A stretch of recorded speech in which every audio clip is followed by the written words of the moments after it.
I'd like to use the example right now of what I would call peak experience. And people have peak experiences in all kinds of contexts. It could be climbing a rock face. It could be throwing a football. It could be meditating. It could be doing art. It could be looking at a sunset. And the characteristic of all of those experiences is that the me isn't present. There's an absorption into the experience.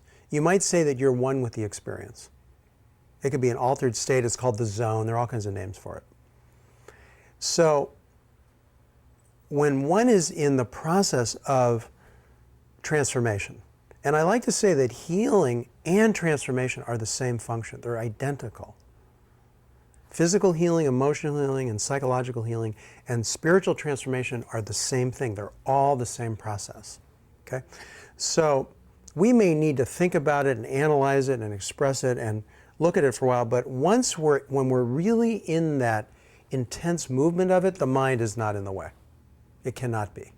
If it gets in the way, then that's the defense mechanism trying to protect it's the primary ego structure trying to defend itself. And if that's what happens, then we deal with it. Then we bring our attention to that contraction.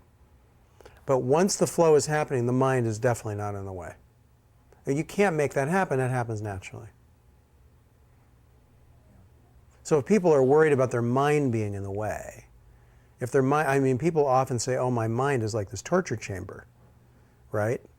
They're just like they're beating themselves up or they can't stop, there's this eternal dialogue, right? Well, what's the antidote for that? Getting into the senses, entering the senses. That's why we've had these practices from the beginning of human history. All the practices that bring awareness into the body, yoga, Tai Chi, Qigong, all these different kinds of practices that bring attention back into the body, into kinesthetic awareness, into primary energetic awareness. The senses are primarily energetic experiences. And out of the mental frame. Okay. So those are the breath, very powerful way of, so when people, actually they've found now that if somebody's mental process is really very, very agitated and I can't meditate, I can't sit.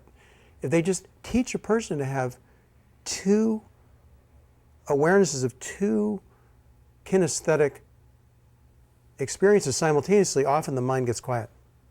Just two.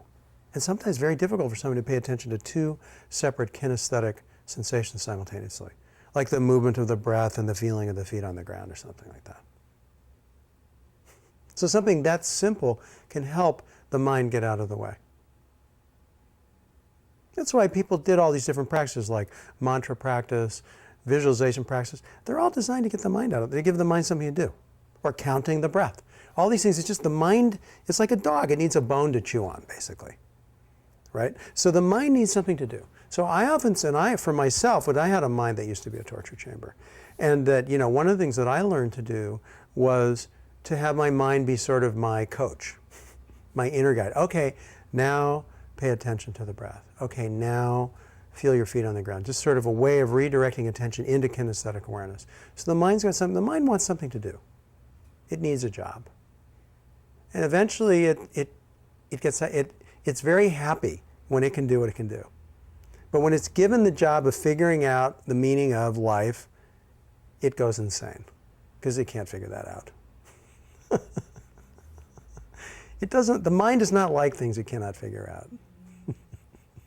And there's a lot that we can't figure out, let's face it. There's a lot of things in life that have no explanation. It's the way it is.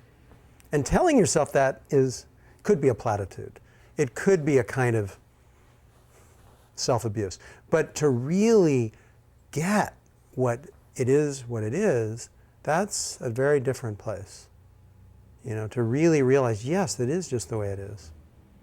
And then can you feel it? Can you allow that to be present right now? And the space of awareness and satsang and so forth is that extra support, you might say, that allows people to really often be available in their experience in a way that they never have been able to be before. Many people tell me that when they come to satsang and they work with me privately, they are able to be available to themselves in a way that they have never been able to be on their own. And that's interesting. So we, in a sense, we require a kind of mirroring, a kind of listening. I certainly did, to allow that full gestation, that full transformation to happen. Most people benefit from that kind of support.